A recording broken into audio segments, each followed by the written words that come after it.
NEET প্রশ্ন ফাঁসের বিরুদ্ধে এবার মুখ খুললেন এনসিপিআই নেত্রী কাকলি ঘোষ দস্তিদার। বললেন যে ছাত্রদের সুরক্ষা করা উচিত সরকারের। ছাত্র সংগঠনের যে আন্দোলন কলকাতায় হলো, নৃশংসতা দেখা গেল, বর্বরতা, সাংবাদিকদের মারধর, পুলিশকে মারধর, ইট ছোড়া হলো।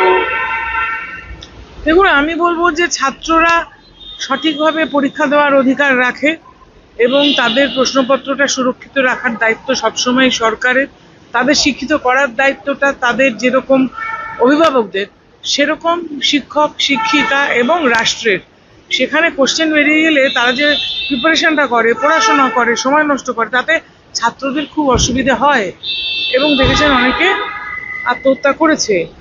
আমি বলবো তাদের জন্য সুরক্ষিত পরীক্ষার ব্যবস্থা নিশ্চিতভাবে রাষ্ট্রের করা উচিত। আর তাদেরকেও যখন আন্দোলন করতে বা প্রতিবাদ করতে হবে তখন শান্তিপূর্ণভাবেই করতে হবে। বর্বরতা কখনো আমরা সমর্থন করি না, চাই শান্তিপূর্ণ আন্দোলন।